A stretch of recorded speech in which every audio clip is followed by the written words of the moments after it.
Et en discutant avec Aurélie, il nous a semblé important en ouverture de ce webinaire sur la question de la réinvention, en tout cas des formes de soutien en temps de crise aux artistes auteurs et aux artistes plasticiens, de dresser un portrait, de commencer à dresser le portrait de la situation des artistes plasticiens, puisque c'est l'objet du réseau Art Contemporain en Bretagne, de dresser un portrait et de mieux comprendre la situation économique des artistes en Bretagne pour pouvoir voir et comprendre d'où ils sont partis, d'où vous êtes partis, pour voir comment cette crise impacte véritablement le parcours professionnel et puis évidemment la situation économique.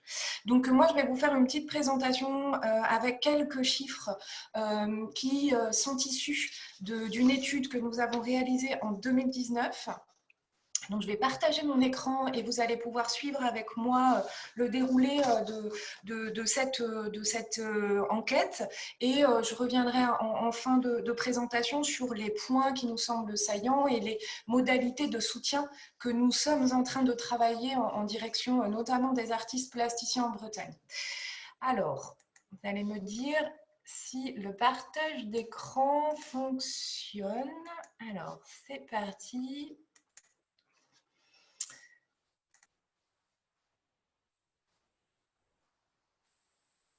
Ça a l'air de fonctionner pour moi.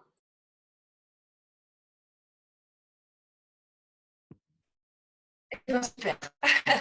Je commence. Donc nous avons engagé sur le champ des arts plastiques en 2019 une démarche globale, un sens de vie, un schéma d'orientation et de développement pour les arts visuels qui se découpent en plusieurs phases. Une première phase d'observation, de diagnostic, comprendre le secteur et les professionnels de ce secteur évoluent. Et une phase de concertation, une phase de proposition et aujourd'hui on en est à la fin des propositions, notamment. Pas vous, mais moi j'entends très très mal, Alexandra.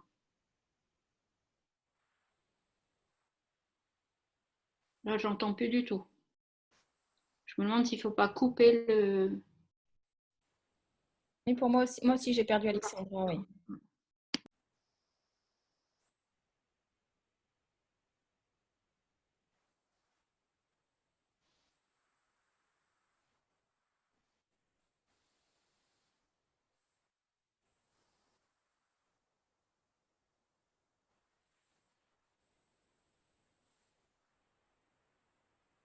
Alexandra, tu m'entends?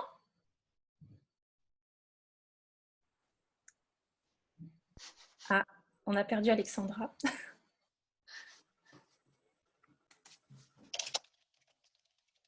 Tu es là, Alexandra? Tu nous entends? Oui, vous m'entendez? Oui, ça y est, on t'entend. Et on t'avait perdu. Très bien, bah, je suis désolée, j'ai peut-être une connexion instable et pourtant je l'ai testé avant.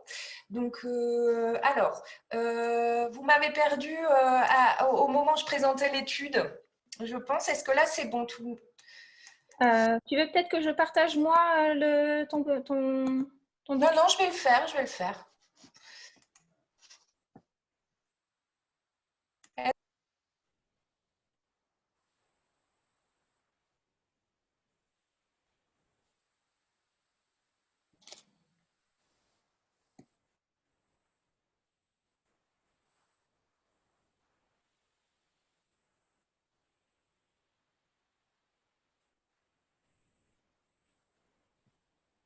Je crois que ça ne veut pas, Alexandra.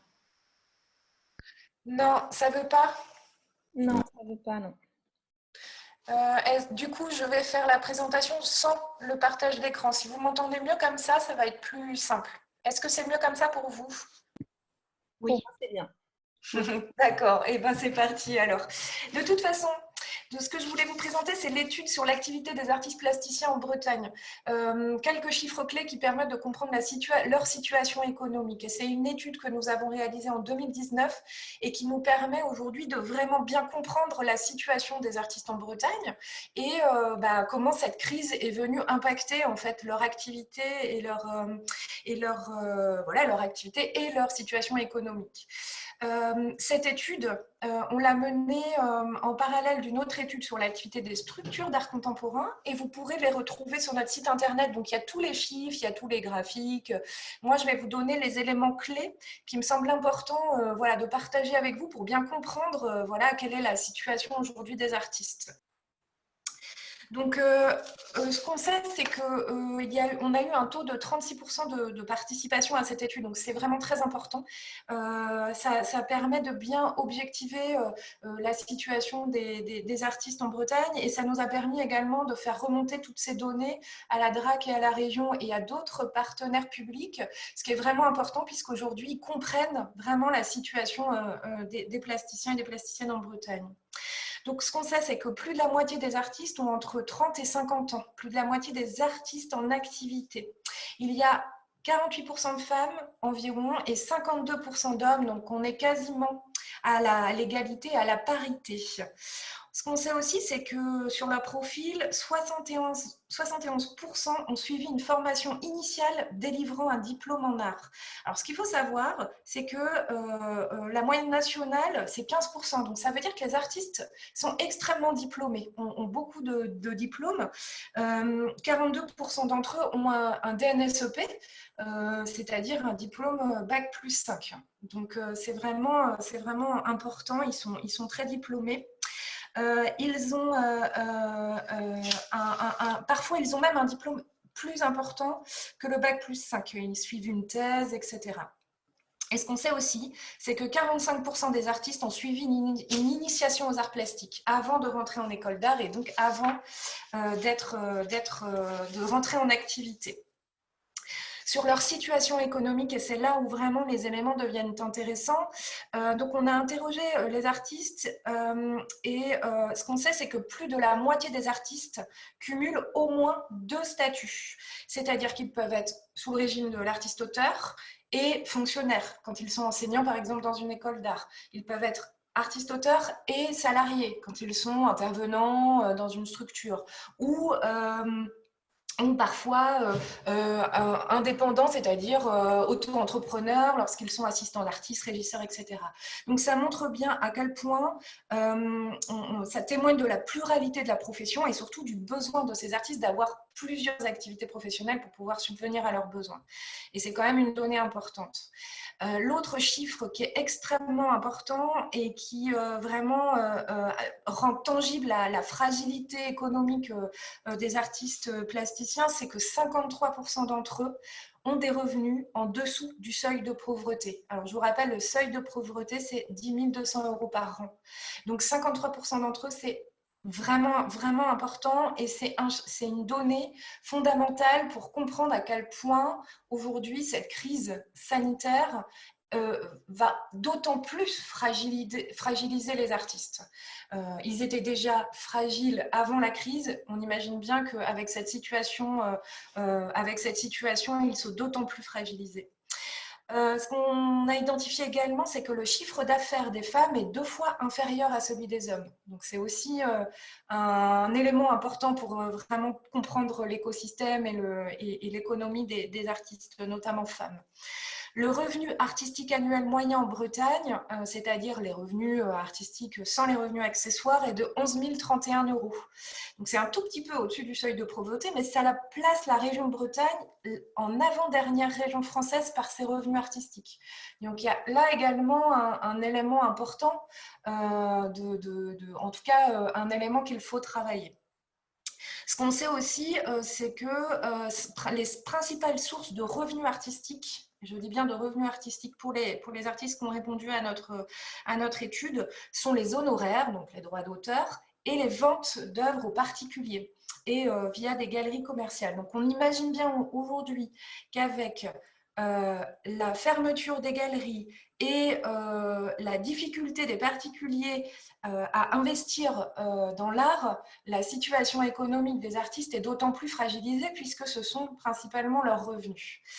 Ce qu'on sait aussi, c'est qu'ils tirent beaucoup de leurs revenus de ce qu'on appelle les sources de revenus, enfin des revenus accessoires, c'est-à-dire les interventions, les ateliers, les conférences, les projets, voilà, les projets en établissement scolaire par exemple. Donc là aujourd'hui avec la fermeture des établissements, enfin avec la fermeture voilà, globale, notamment lors du premier confinement, on imagine bien que voilà, les artistes ont vraiment pâti en fait, de cette situation vraiment directement. Ce qu'on sait ici, c'est que 66% des artistes plasticiens n'ont obtenu aucune aide publique les 5 dernières années. On entend par aide publique les aides à la création de la DRAC, les aides à l'installation, de pouvoir bénéficier d'un atelier, par exemple, de collectivité. Donc, c'est plus de la moitié des artistes qui n'ont vraiment pas été directement soutenus via une aide publique. Donc voilà, ça, ce sont quelques grandes données qui nous permettent de bien comprendre la situation des artistes plasticiens avant la crise. Donc on imagine en effet à quel point cette crise est d'autant plus impactante à leur niveau. Ils nous ont fait part dans cette étude des attentes et des leviers qui seraient vraiment nécessaires et importants pour eux, au-delà des éléments économiques ou des éléments financiers qui seraient importants pour eux pour développer leur parcours professionnel et sécuriser leur parcours professionnel et leur profil économique. Ils nous ont dit qu'il faudrait favoriser l'interconnaissance des acteurs professionnels, qu'ils avaient besoin de bénéficier d'accompagnement pendant leur parcours professionnel avec des systèmes d'information, de ressources, de formation professionnelle. Ils nous ont vraiment fait part de cet accompagnement qui leur est nécessaire pour construire et structurer soit leur insertion professionnelle, soit leur parcours tout au long de leur vie.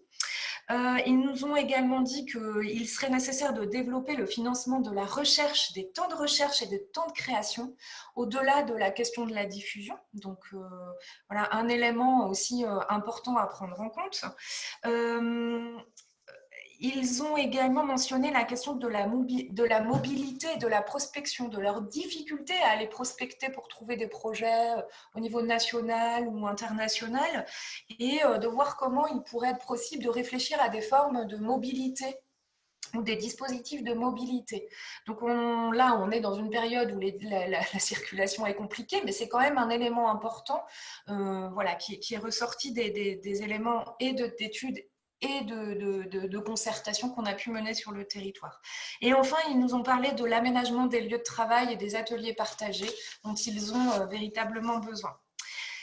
Donc ça, c'est les éléments avant la crise sanitaire. Donc 2019, on imagine bien que ces éléments-là, ils sont toujours présents aujourd'hui voilà, dans les réalités des artistes, dans vos réalités. Et ce qu'on sait des premiers impacts de la crise sanitaire, puisque nous avons fait un petit état des lieux au moment du premier confinement, et il y a beaucoup d'artistes de Bretagne qui ont répondu au questionnaire, à peu près 400 artistes. Alors évidemment, c'était difficile, mars-avril, d'avoir une idée précise des conséquences. Mais en tout cas, ce qu'ils nous ont dit, c'est qu'ils étaient extrêmement inquiets pour la pérennité de leur activité artistique à ce moment-là, parce qu'ils mentionnaient que leur situation économique était déjà extrêmement fragile et que du coup, cette crise est devenue immédiatement préoccupante. Donc ça, c'est une donnée qu'on a pu évidemment recueillir.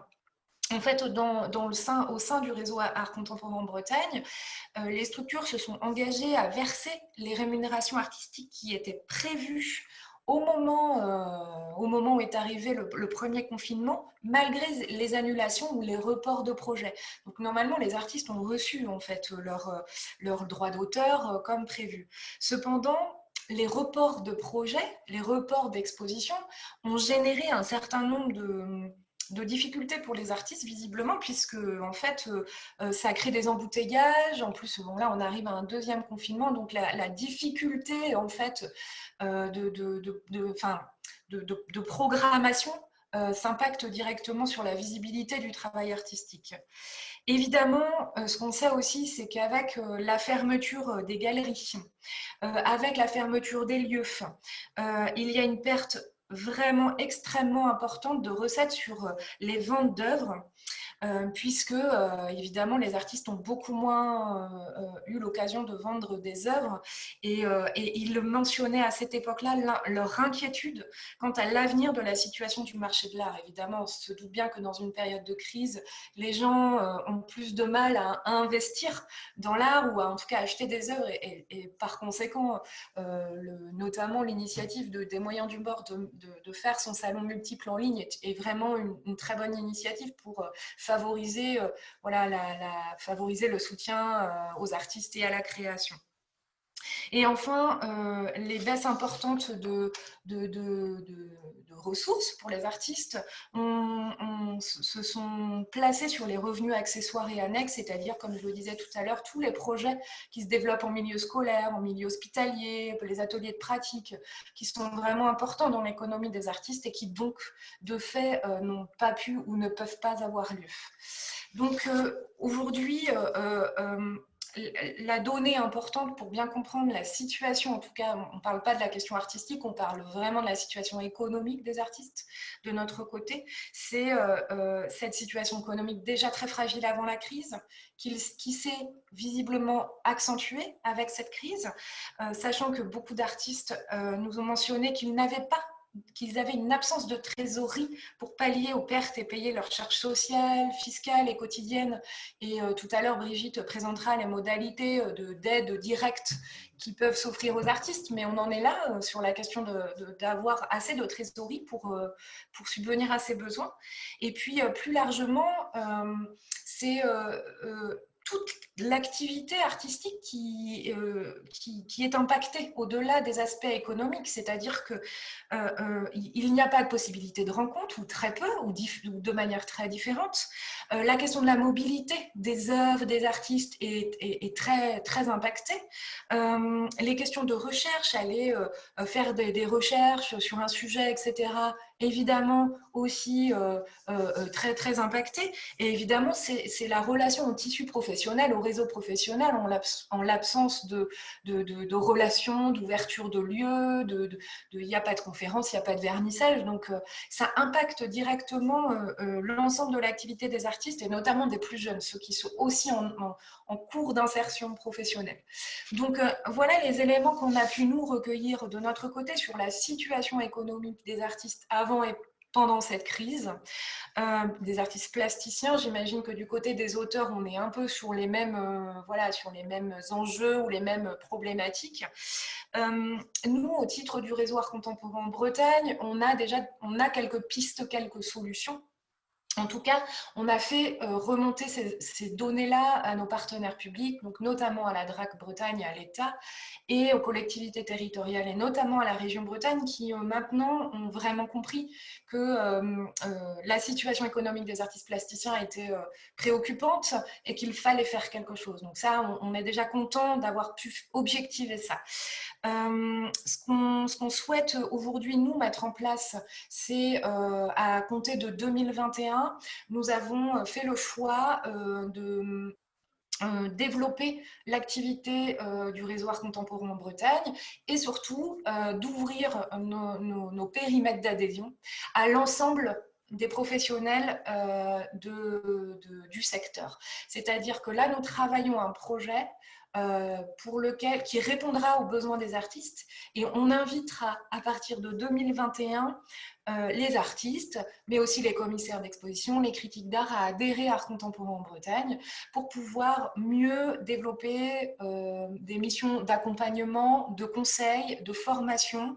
Là, on a un comité de pilotage actuellement qui travaille à ça et qui, dès 2021, nous engagera vraiment ensemble pour qu'on soit plus fort ensemble et qu'on puisse vraiment développer des missions précises de rendez-vous, d'insertion professionnelle des artistes. On va travailler avec les départements pour travailler sur la question de l'insertion professionnelle des artistes au RSA. Voilà, on a des pistes très concrètes, en tout cas dont nous, en tant que réseau, on peut se saisir. Il s'avère que voilà, en 2021, nous ne serons plus un réseau uniquement de lieux, mais l'idée, c'est vraiment qu'on soit un réseau qui permette aussi d'accompagner les artistes voilà, du mieux qu'on peut sur la sécurisation de leur parcours professionnel. Donc voilà une piste de soutien et on espère que vous serez d'ailleurs nombreux à adhérer à compter du printemps 2021 pour que vraiment on puisse faire entendre votre voix, encore plus que ce qu'on fait aujourd'hui. Voilà, j'en ai fini. Merci beaucoup, Alexandra. On a une question justement par rapport à justement pourquoi il y a cette différence de revenus entre les hommes et les femmes par rapport à ce que justement l'enquête que vous avez menée. Nous, on a fait une enquête quantitative et non qualitative. C'est-à-dire qu'on a recueilli des chiffres, mais par contre, pour l'instant, on n'est pas capable de l'expliquer clairement. Ce qu'on sait, c'est qu'il n'y a pas que dans le secteur artistique et culturel qu'il y a des différences de revenus. Je pense que c'est généralisé à la société. Donc ça, c'est une première donnée.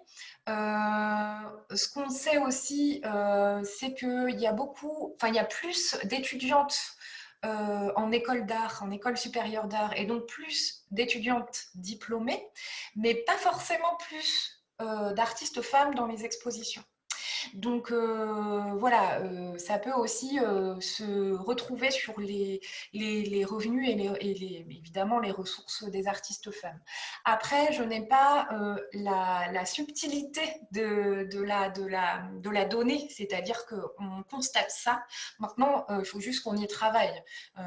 Donc, ce que je ne vous ai pas dit, c'est qu'en fait, le nouveau réseau Art Contemporain Bretagne va s'adosser à une charte de valeurs et d'engagement qui va mentionner la question de l'égalité homme-femme, comme la question de la rémunération artistique d'ailleurs, avec des éléments assez précis pour que justement on essaye de baisser ces niveaux d'inégalité, que ce soit en termes de diffusion, de représentation, mais aussi en termes de ressources.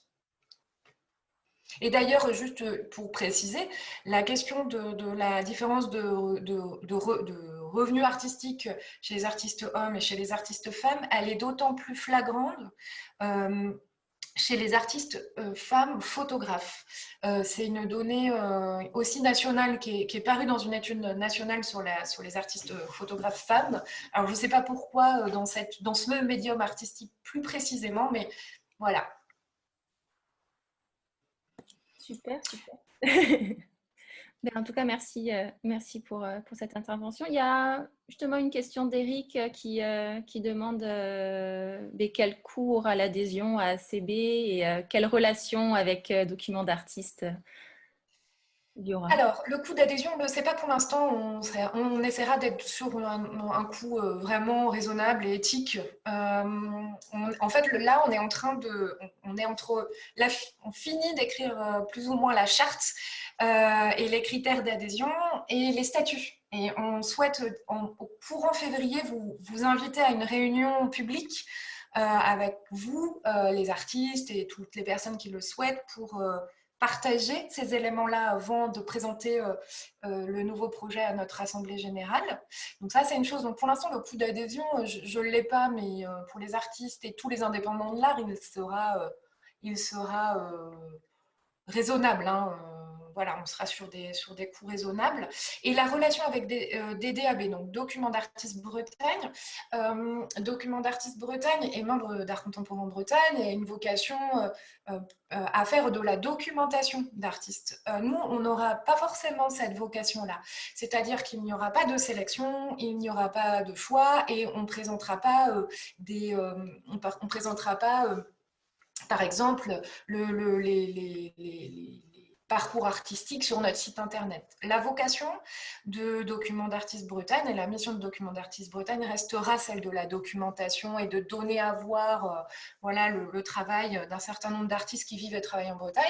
Nous, on aura plutôt pour mission d'accompagner les artistes qui adhèrent et même ceux qui d'ailleurs peut-être n'adhèrent pas sous différentes formes, c'est-à-dire qu'on proposera a priori des webinaires, des rendez-vous d'information professionnelle, on va faire des cartographies, on va aussi développer un plan de formation professionnelle. Donc on est plutôt sur la question on va dire de l'insertion professionnelle et pas tant sur les questions artistiques. J'espère que j'ai bien répondu à la question. Si, c'était parfait. Il dit merci. Voilà, de toute façon, sur toutes les... Enfin, voilà, après, je monopolise plus la parole, mais pour celles et ceux qui le souhaitent et qui... enfin, voilà, si vous souhaitez qu'on vous envoie les informations pour être invité aux prochaines rencontres où on présentera un peu la mouture définitive du nouveau projet d'ACB, n'hésitez pas à le dire à Aurélie à l'issue du webinaire et puis on vous intégrera dans la boucle. Et puis surtout, voilà, on sera très heureux de répondre à vos questions et puis de vous accueillir dans le courant 2021. Voilà. De toute façon, dans le fil de conversation, j'ai mis le lien vers le site ACB. Donc, d'accord. voilà, vous pouvez tous retrouver les infos, je pense, bientôt sur le site. Très bien. Merci Alexandra. Mais pour continuer donc sur cette lancée, Brigitte, peut-être que vous pouvez nous parler justement des aides financières qui sont mises en place pour les artistes suite à la crise sanitaire. Ok, donc moi ça va être très concret. On m'entend là? Tout le monde m'entend? Je ne me vois pas. Donc. Oui, on t'entend, oui. Okay. Pour rappel, donc, Brigitte, tu es membre du CAP, donc le comité. Voilà, alors moi je suis artiste plasticienne, je suis aussi écrivain, j'écris de la poésie, je fais des livres d'artistes et par ailleurs je m'occupe d'un lieu d'exposition, de diffusion, de rencontres qui est situé à Huelgoat et qui s'appelle la Galerie Méandre. Donc le CAP c'est un syndicat en fait d'artistes-auteurs qui rassemble toutes sortes d'artistes-auteurs, pas seulement les plasticiens. Depuis quelque temps, c'est ouvert à tous les artistes-auteurs. Voilà, donc je vais vous faire un petit topo sur les aides très concrètes vraiment sur tout ce qui peut aider financièrement. Parce qu'après, on peut aussi parler des aides psychologiques, mais c'est autre chose. Donc financièrement, vraiment très concrètement. Alors, il y a le fonds de solidarité, évidemment. Donc, le fonds de solidarité, c'est une compensation pour la perte de revenus. La demande se fait chaque mois. Donc, je pense que les artistes, vous êtes tous déjà un peu au courant. Quand même, ça a bien circulé parce que ça a démarré au mois de mars. Donc là, pour l'instant, c'est encore possible de demander pour le mois d'octobre. On a jusqu'au 31 décembre pour demander pour octobre. Pour novembre, on a jusqu'au 31 janvier encore pour faire la demande. Pour décembre, c'est pas encore en ligne, c'est pas encore, mais de toute façon, décembre n'est pas terminé, donc c'est normal. Et on ne sait pas si ce sera renouvelé en 2021. Pour l'instant, il n'y a pas encore de décret. Bon, a priori, oui, mais bon, voilà. Donc, ça marche comment? Il faut avoir au moins 50% de perte de chiffre d'affaires. Donc, au moins 50% de perte de chiffre d'affaires entre le mois de la demande et le mois équivalent en 2019. Donc, par exemple, si je fais ma demande pour le mois de novembre, là, je vais comparer mon chiffre d'affaires de novembre 2020 avec celui de novembre 2019. On peut aussi faire la comparaison, si c'est plus intéressant, avec la moyenne des chiffres d'affaires de 2019. Et on peut changer de mois à mois. En octobre, on peut faire la comparaison avec octobre 2019 si c'est plus intéressant, par exemple. Et en novembre, par exemple, si c'est plus intéressant, on peut faire la comparaison avec la moyenne des mois de 2019. Et puis de nouveau encore changer pour décembre. Voilà, c'est très souple. Et en fait, il faut faire le calcul soi-même de ce qui est le plus intéressant. Le chiffre d'affaires qu'on va comparer, le chiffre d'affaires, c'est le total des ventes et des droits d'auteur. Ce n'est pas du tout le bénéfice, c'est le chiffre d'affaires, c'est les recettes. C'est vraiment avant qu'on enlève tous les frais et les charges.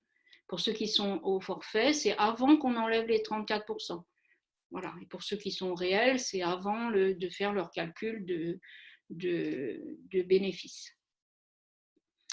Voilà, le montant de l'aide, c'est la différence entre les deux chiffres d'affaires comparés avec un maximum de 1 500 €. Alors là, depuis le deuxième confinement, il y a un autre système, c'est que si on a plus de 70% de chiffre d'affaires, ça peut aller jusqu'à 10 000 €. ce qui est versé. Et c'est pareil, c'est un maximum et ça correspond à 60% maximum du chiffre d'affaires de référence. Donc, il faut aussi faire son calcul. Si on est à 2000 euros, 60% maximum de 2000 euros, c'est moins que 1500. Donc, voilà, petit calcul à faire. Et ça, ces nouveaux montants de 10 000 euros, il correspond au deuxième confinement. Et je pense que ça va s'arrêter pour 2021. D'après ce que j'ai compris, le fonds de solidarité continuera à exister, mais peut-être qu'il y aura ce plafond de 1500 et il n'y aura peut-être pas les 10 000. Voilà. Donc les 10 000, ça correspond quand même à des gens qui gagnent un peu des sous. Il faut aller, alors pour faire la demande, il faut aller dans l'espace particulier sur le site impôts.gouv. Donc je pense que tout le monde a déjà un peu fait la manipulation. Donc sur le site impôts.gouv, on a un espace particulier et un espace professionnel. Alors étrangement, ce fonds de solidarité concerne notre entreprise, mais il faut aller dans l'espace particulier. Et là, il y a des onglets qui s'ouvrent. Il faut aller dans l'onglet messagerie, puis dans l'onglet écrire, et tout en bas de la liste, il y a je demande l'aide aux entreprises fragilisées par le Covid. Voilà. Sur le site des impôts en question, il y a un FAQ donc, très complet. Donc ça répond à tout un tas de questions qu'on peut se poser sur pourquoi, comment. Voilà, donc c'est assez bien fait. Ces aides, donc cette aide, ce fonds de solidarité, il ne sera pas soumis aux impôts ni aux cotisations sociales. C'est un cadeau. Normalement, on ne doit pas du tout le mettre dans le chiffre d'affaires de 2020. On n'aura pas à le mettre dans le chiffre d'affaires de l'entreprise. C'est un versement à l'entreprise, mais il ne rentre pas dans le compte de résultat. Il pourrait éventuellement rentrer dans le bilan financier pour ceux qui en font un. Et c'est don, ou je ne sais pas comment, il y a une case, voilà, don à l'entreprise. Voilà. Mais de toute façon, ce qui est sûr, c'est que ce n'est pas soumis aux impôts ni aux cotisations sociales et que ça ne rentrera pas dans le chiffre d'affaires de 2020. C'est une aide, une chose importante aussi, c'est une aide qui est attribuée à l'entreprise. Donc, elle n'a pas d'incidence sur les aides à la personne. Par exemple, le RSA, la prime d'activité, les ACDIC, l'APL, etc. On n'a pas à déclarer qu'on a reçu ces aides-là. Ça ne rentre pas dans les calculs pour les aides individuelles de la personne. Voilà, je crois que j'ai tout dit. Une petite parenthèse aussi, c'est que si les artistes-auteurs sont rémunérés en équivalent traitement et salaire, donc ça concerne une toute petite partie des artistes-auteurs, ceux qui sont payés directement par un éditeur ou un producteur qui déclare les revenus qu'ils payent aux artistes aux impôts. Donc c'est vraiment très particulier. Donc, sinon, tous les autres artistes-auteurs déclarent leurs revenus en BNC, mais le très petit peu qui déclarent en traitement et salaire, qui n'a donc pas de numéro de SIRET, peuvent quand même demander le fonds de solidarité. Il y a un espace prévu sur le site des impôts. Il faut aller sur le site qui s'appelle formulaire au pluriel .impôts.gouv.fr. Et là, il y a vraiment une case spécifique aux artistes-auteurs qui sont rémunérés en traitement et salaire. Enfin, c'est vraiment très peu de monde. Et puis, on a tout intérêt à rester en BNC ou à se mettre en BNC. Ça, si vous voulez, je vous expliquerai un autre jour ou ailleurs ou quoi, mais le traitement et salaire, c'est un truc bizarre, qui n'est pas forcément une bonne idée pour les artistes. Donc, voilà pour le fonds de solidarité. S'il y a des questions, je pourrais répondre plus précisément. Alors, oui, apparemment, il y a une question. En tout cas, c'est je pense des conseils. Je ne sais pas si tu vois Gérard Roxel qui Gérard, un courriel précise que la réduction de 50% des cotisations a quelques incidences. Ouais, ça, j'en parlerai après, la réduction des charges déductibles pour les revenus. Ok, j'en parle après ça. Et sinon, les droits d'auteur, ADAGP, SAIF, etc., sont intégrés au chiffre d'affaires, évidemment. C'est des droits d'auteur. Ça, c'est évident. C'est dans le chiffre d'affaires. Le chiffre d'affaires, c'est tous les droits d'auteur, donc tous les honoraires, tous les les soutiens à la création, les bourses d'auteurs, enfin tous les droits d'auteur, et y compris les revenus accessoires, tout ce qu'on déclare en fait, notre chiffre d'affaires. Et les ventes d'œuvres en particulier, enfin voilà, tout. Pousse-toi le chat. J'ai le chat qui vient me dire bonjour. Pousse-toi le chat. Voilà, hop, petite interview de chat. Bon, je continue. Donc, je reviendrai s'il y a des questions précises. Donc, ça, c'était pour le Fonds de solidarité. Donc, sinon, le CNAP, Centre national des arts plastiques, propose des aides. Alors, il y a des aides qui sont là, pas spécialement Covid, qui sont toujours là depuis toujours. C'est les aides, des aides de secours, le secours exceptionnel qu'on peut demander, et des aides à l'installation d'ateliers ou l'achat de matériel. Donc ça, c'est des aides prévues depuis toujours pour les artistes. Donc là, spécialement par rapport au Covid, le secours exceptionnel, l'enveloppe a été augmentée. L'État, le gouvernement a pourvu le CNAP de plus d'argent. Et donc là, il y a le secours exceptionnel peut être demandé. Il passe de 1 000 à 1 500 euros pour les 2 années à venir. Donc 2021-2022. Donc il est augmenté, ce secours exceptionnel. Donc le secours exceptionnel, on envoie un dossier en ligne, on remplit en ligne un dossier auprès du CNAP. Pour le prochain jury, la date limite, c'est le 12 février. Il ne faut pas avoir demandé l'aide dans les 2 années précédentes. Enfin, on peut demander l'aide si on l'a demandé il y a moins de 2 ans, en fait. Si on ne l'a pas demandé il y a moins de 2 ans. Si on l'a demandé en 2000, on est quoi là, 2020, si on l'a demandé en 2017, on peut la redemander maintenant. Voilà. Et puis bientôt, voilà. Alors, il y a des conditions. Il faut envoyer un dossier artistique. Donc, c'est quand même un jury qui va regarder si l'artiste est un artiste professionnel avec des critères de l'institution. Il faut avoir aussi un revenu fiscal inférieur à 18 000 euros. Donc, le revenu fiscal, c'est le revenu du foyer.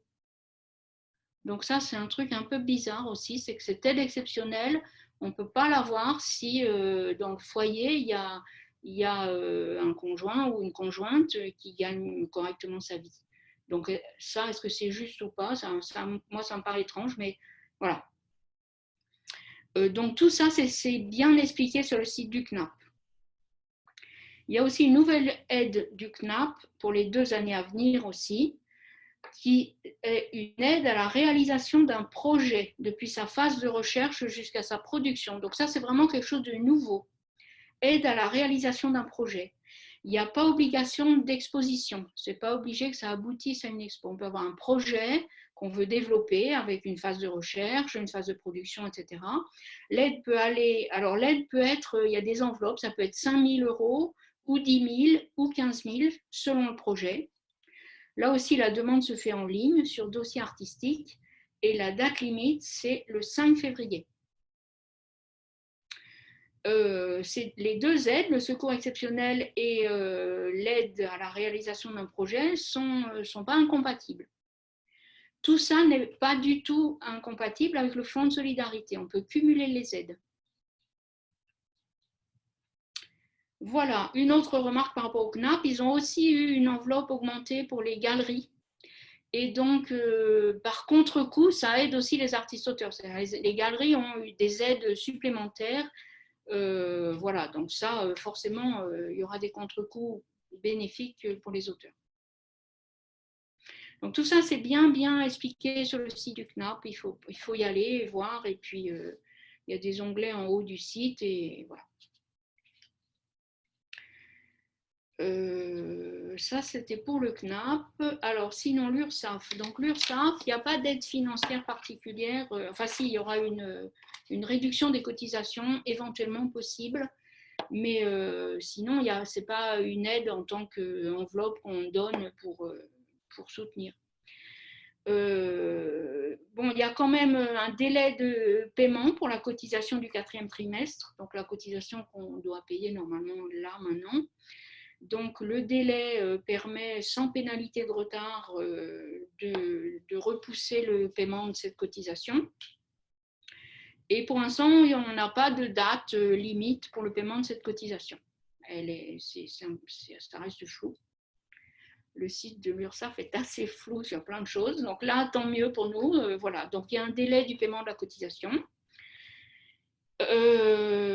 Et puis, il va y avoir donc une réduction de la cotisation qui prendra effet en 2020. C'est-à-dire que cette réduction, elle sera faite sur les cotisations qu'on va payer durant l'année 2021. C'est-à-dire qu'ils ne vont pas nous donner de l'argent en compensation de cotisations qu'on aurait trop payées, ils vont réduire sur les cotisations qu'on paiera dans l'année 2021. Et donc, cette réduction, elle est calculée sur les revenus qu'on a touchés en 2019. Donc, ils ont fait un calcul assez étrange. Donc, les revenus, c'est-à-dire le bénéfice, là, on ne parle plus du chiffre d'affaires, on parle du bénéfice. Donc, le bénéfice plus 15%, ce qu'on appelle l'assiette sociale, c'est-à-dire la somme sur laquelle sont calculées les cotisations sociales. C'est toujours le bénéfice plus 15%. Ce bénéfice plus 15% de 2019, on va le regarder. S'il est plus petit que 3 000 €, on n'aura rien. C'est-à-dire que ceux qui ne gagnent pas de sous n'auront pas d'aide. Ou qui gagnent très très peu n'auront pas d'aide. Si ce bénéfice plus 15% de 2019 est compris entre 3 000 € et 8 120 €, on aura 500 € maximum. Maximum, c'est-à-dire qu'en fait, comme ils vont faire une réduction sur les cotisations qu'on paiera en 2021, si la cotisation qu'on paiera en 2021 est par exemple de 1 000 €, ils vont la réduire de 500. Si elle est de 300 €, ils vont la réduire de 300 €. Ils ne vont pas donner 200 en plus. Voilà, c'est une réduction. Donc c'est pour ça que c'est 500 € maxi. Si l'assiette sociale, c'est-à-dire le BNC plus 15% des revenus de 2019, est au-dessus de 8 120 €, entre 8 120 et 20 300 €, dans ce cas-là, on a 1 000 € maximum. Voilà. Donc c'est un petit peu complexe, mais c'est bien expliqué sur le site de l'URSSAF. Ou sur le site de la Maison des artistes associations. Ils ont fait aussi une page qui explique assez bien. Et si on se perd un peu dans tout ça, il faut aller sur le site d'ACB. Il y a une page ressources aussi où ça renvoie à tous ces éléments-là. Voilà. Et tout même, oui, si vous êtes perdu, n'hésitez pas à revenir vers nous et on vous mettra en contact avec les personnes qui sont compétentes pour vous aider. Voilà. Donc, en gros, on a le fonds de solidarité. On a une aide du CNAP éventuellement, mais c'est sur dossier artistique et donc il faut avoir un projet où il faut être vraiment dans une situation financière compliquée et ce n'est pas donné d'office. Il faut vraiment que le dossier soit accepté. Il y a une enveloppe et c'est un certain nombre d'artistes qui vont pouvoir avoir droit à ça sur dossier artistique. Donc cette aide du CNAP, elle n'est pas pour tout le monde. Et puis donc l'URSSAF, elle permet un délai de cotisation. Et il y aura une réduction des cotisations qui sera effectuée en 2021 et qui dépend des revenus qu'on a eus en 2019. Et voilà. Sinon, après, il y a des aides qui sont un peu des facilités de paiement ou des reports de paiement. Donc, aux impôts, on peut demander des délais de paiement ou des remises sur les impôts directs.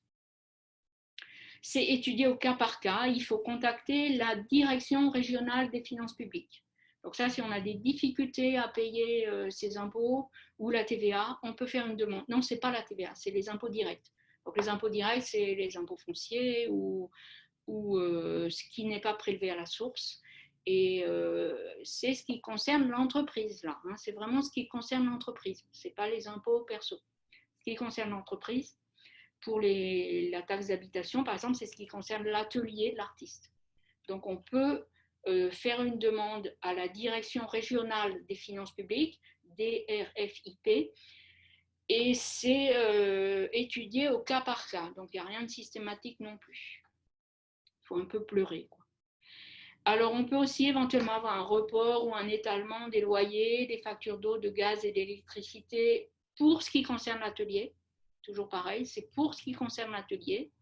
Et là, c'est pareil, il faut faire des courriers, c'est pas du tout systématique, c'est au cas par cas. Le gouvernement incite un peu à ce que les structures soient plus souples, voilà, qu'il n'y ait pas forcément d'indemnité de retard de paiement. Mais enfin bon, c'est très flou, c'est pas systématique et il n'y a pas de décret très précis qui aide pour ça. Il y a des entreprises qui ont la possibilité de rééchelonner leur crédit bancaire, les crédits bancaires de l'entreprise, mais ça, c'est réservé aux entreprises qui sont au registre du commerce. Donc, ça ne concerne pas les artistes auteurs. Si vous en voyez passer ça, ce n'est pas pour nous. Sinon, la région Bretagne, alors Alexandra parlait que la région avait vraiment pris conscience de la difficulté des artistes auteurs, mais bon, pour l'instant, il n'y a rien qui est en place. La région a mis en place un prêt, qu'ils appellent ça le prêt rebond, mais c'est pour les petites entreprises qui ont un chiffre d'affaires entre 25 000 euros et 1 500 000 euros. Donc, je ne pense pas que les artistes auteurs soient vraiment concernés. Donc, c'est un prêt à taux zéro, sans frais, voilà. Donc, ça peut être intéressant, mais il faut vraiment, enfin, c'est pour les entreprises petites, mais qui ont quand même un chiffre d'affaires d'au moins 25 000 euros. Donc, bon, il y en a peut-être parmi vous, mais ça ne peut pas être beaucoup. Voilà, ça, c'est vraiment les soutiens très concrets, très précis. Donc, je redis, on peut retrouver toutes ces infos sur le site d'ACB en suivant les liens, ressources, voilà. On peut le retrouver aussi sur le site du CAP, donc le CAP, le syndicat d'artistes auteurs dont je fais partie. Donc, il y a un site qui est vraiment très, très bien fait, mise à jour tout le temps, enfin, vraiment super intéressant. Il y a aussi une page Facebook où on peut poser des questions, vraiment toutes les questions, même les plus bêtes. Si on n'a pas compris un truc ou si on a besoin d'aide ou de soutien dans des relations compliquées avec l'administration ou avec ses diffuseurs. Donc on peut vraiment poser toutes les questions qu'on veut sur ce site. Et il y a aussi une permanence. Il y a aussi une permanence du CAP tous les jeudis après-midi. Donc ça, c'est expliqué aussi sur le site. Voilà. Et puis sinon, on peut me contacter aussi moi, parce que dans les missions de mon association, il y a la mission ressources et je peux aussi répondre personnellement aux questions des uns et des autres. Voilà. Merci beaucoup Brigitte pour toutes ces informations. Je vais maintenant passer la parole à Marie-Joëlle Le Tourneur donc, pour Livre et lecture en Bretagne. Donc là, du coup, bonjour. Sur les artistes du livre, mais c'est aussi très intéressant. Alors, je vais peut-être... Bonjour à tous. Alors, livre et lecture en Bretagne, juste pour vous repréciser, en fait, on travaille le livre et la lecture publique. Nous avons des missions régionales, nous sommes situés à Rennes. Nous travaillons en direction des artistes auteurs, bien évidemment des médiateurs. Alors, les médiateurs, ce sont toutes les personnes qui proposent aussi bien des lectures performées, des concerts dessinés, des ateliers d'écriture, ateliers lecture, contes et autres. Nous travaillons en cheville étroite avec les bibliothèques et médiathèques de Bretagne, les publics dits éloignés, empêchés, c'est-à-dire les prisons, les hôpitaux, les EHPAD et autres lieux où les personnes n'ont pas, ou du moins n'auraient plus accès aux livres et à la lecture. Et nous travaillons bien évidemment en direction de la librairie et de l'édition et des éditeurs. Alors, mon intervention, elle peut paraître un petit peu en décalage par rapport à ce que vous avez tous dit, puisque les artistes plasticiens sont certes référencés sur le site de Livre et Lecture en Bretagne, d'ailleurs site qui vient d'être mis à jour, enfin mis à jour, c'est même pas mis à jour, qui vient d'être refondu, recréé, c'est tout récent. Donc merci Aurélie d'avoir mis le lien vers le nouveau site.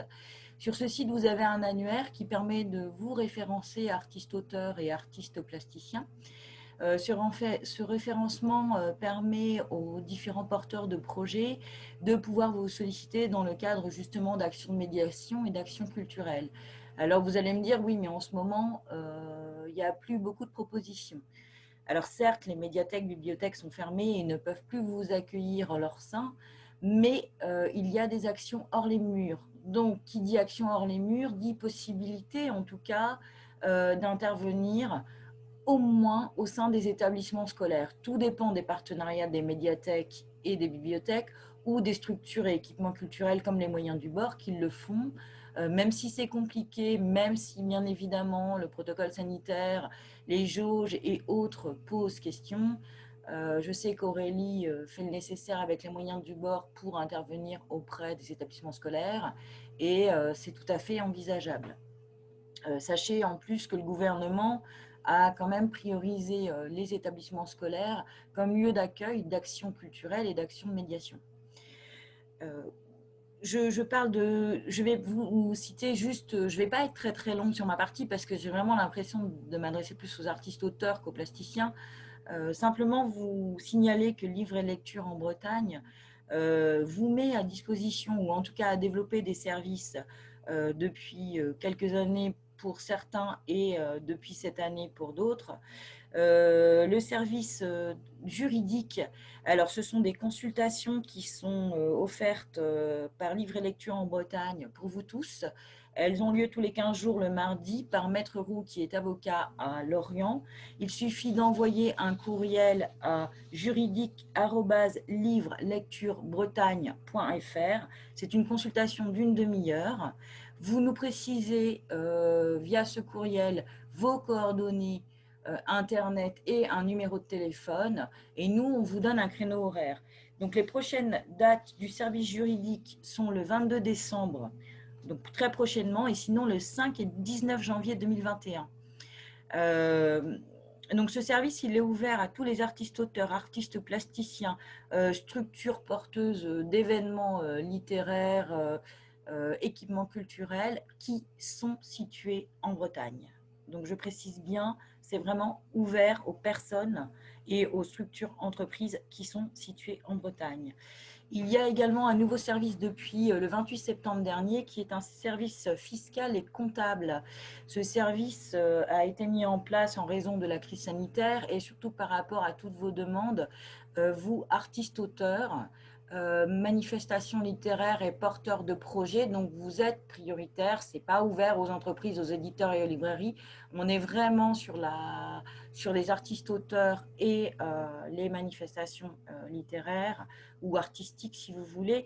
Ce service, il a lieu pas tous les 15 jours parce que c'est un petit peu moins régulier que le service juridique. Les prochaines dates sont le 4 et 18 janvier 2021. Ce sont des lundis après-midi.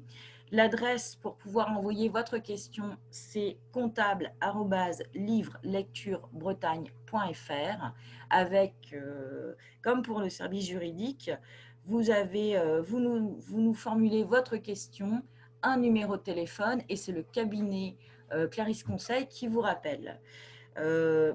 Vous avez déjà sollicité ce service et tant mieux parce qu'il est vraiment pour vous. Il vous permet d'avoir des réponses par rapport à des demandes relatives à vos bilans, à des questions concernant l'URSSAF, des questions concernant la TVA. Enfin, elles sont diverses et variées, mais tout ce qui est comptable et fiscal, sachez que le cabinet Clarisse Conseil est un cabinet spécialisé en culture.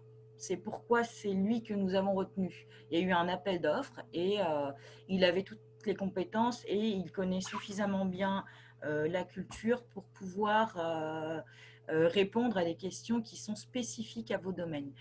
Je continue, alors c'est un peu une liste à l'après-vert, mais c'est important parce que ça vous permet de savoir un petit peu aussi ce que nous pouvons proposer.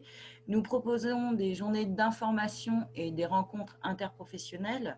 Donc pour vous, les artistes, auteurs et porteurs de projets, sachez que nous avons programmé cette année encore, en tout cas en 2021, une journée sur les droits d'auteur et les réformes, puisque au 20 août dernier, il y a eu un décret encore sur les droits d'auteur et que c'est en train de bouger, qu'il y a une remise en question de la circulaire de 2011, qu'on ne doit plus calculer les revenus accessoires et les revenus connexes de la même façon. Je ne vais pas rentrer dans les détails parce que Brigitte serait plus à même de vous en parler, donc moi je ne fais que vous citer quelques modifications et je ne suis pas au fait de tout puisque nous attendons des précisions de la part du gouvernement. Toujours est-il qu'il y aura une intervention, une journée d'information le 29 mars prochain à Rennes, à la Maison des Associations. Cette journée d'information est ouverte à vous, artistes, auteurs, porteurs de projets, bibliothèques, médiathèques, équipements culturels. Les interventions seront celles de François Nacfer de la Société des gens de lettres et de Julien Cuillère du cabinet fiscal et comptable Clarisse Conseil. Cette journée est gratuite, elle est sur inscription. Vous pouvez m'envoyer un courriel à mj pour marie-joëlle.letourneur@livrelecturebretagne.fr afin que je vous enregistre. Ces journées sont l'occasion pour vous de vous rencontrer et surtout de pouvoir poser des questions par rapport à justement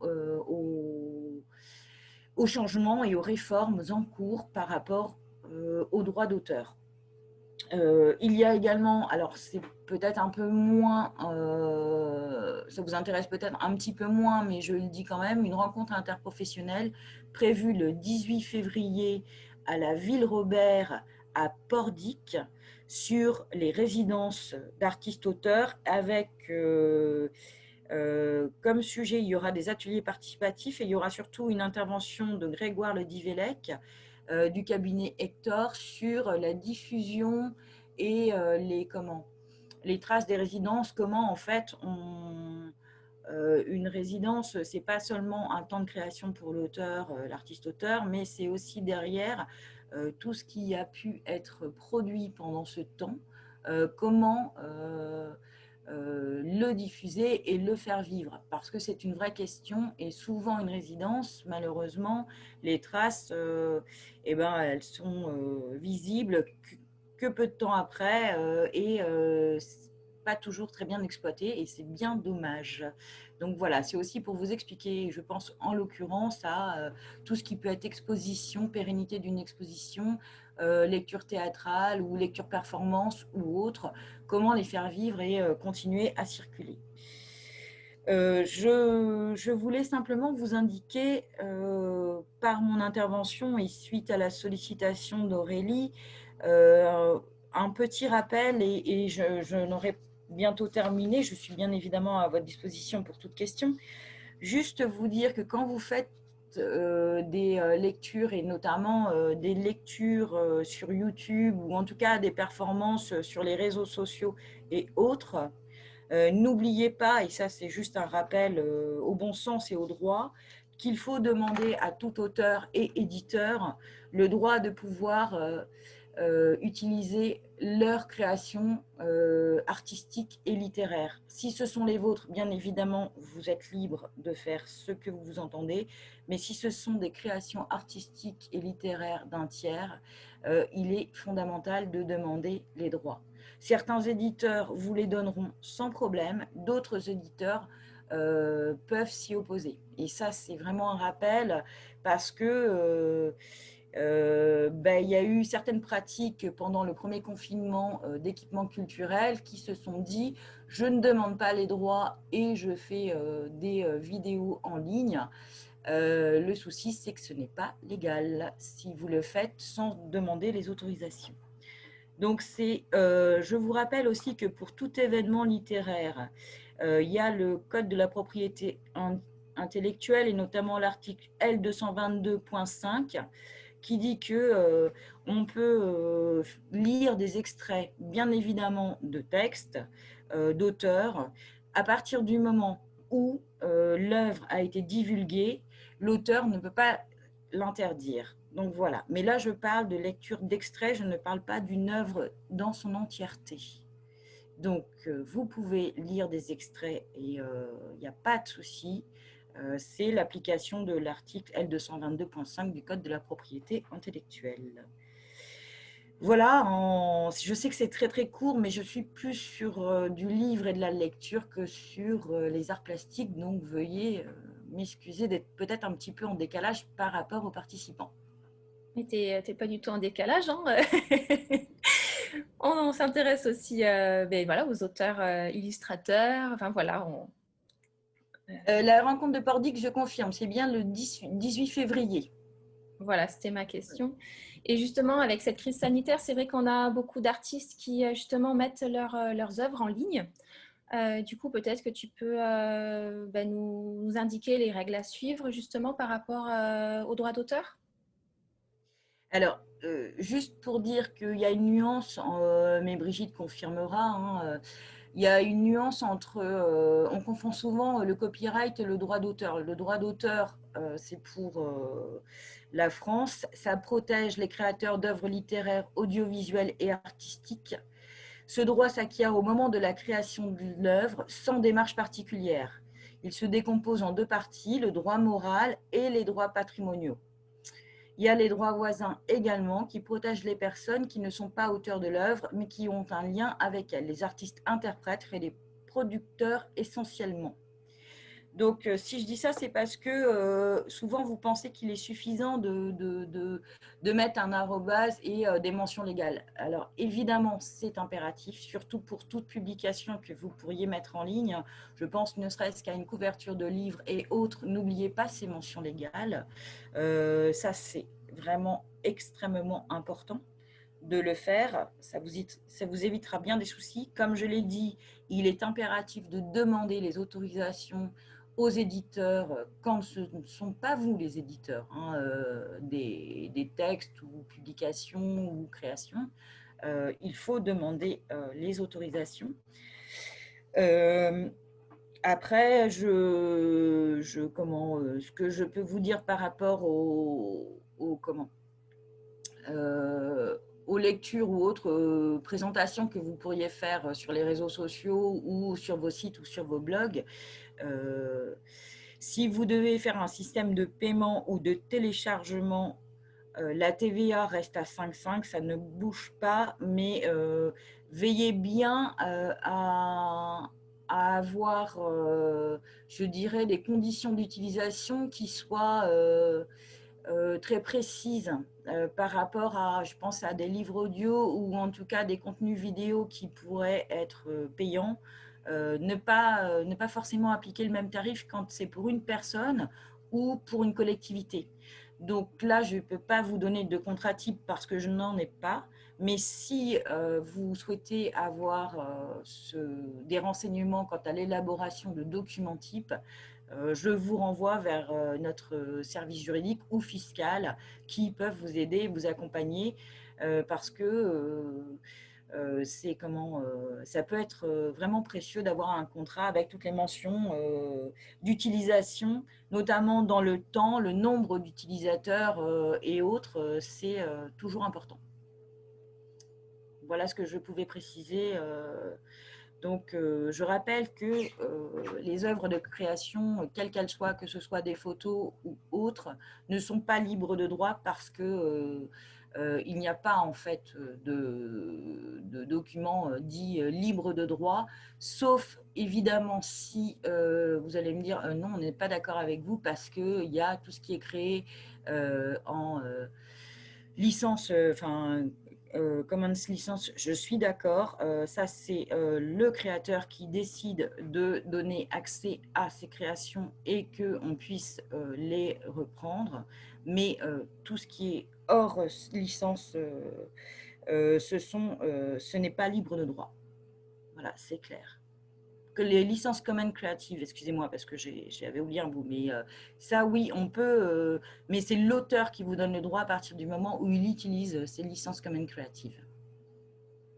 Mais les photos que vous pouvez voir ou autres productions que vous avez sur Internet, c'est absolument faux de dire qu'elles sont libres de droit. Vous ne pouvez pas les réutiliser pour illustrer quelques présentations que vous décidez de faire. Brigitte, Voilà. tu voulais rajouter quelque chose? Oui, je voulais rajouter quelque chose. À partir du moment où on diffuse le travail d'un artiste, effectivement, il faut respecter le code de la propriété intellectuelle, mais il faut aussi établir un contrat avec l'auteur.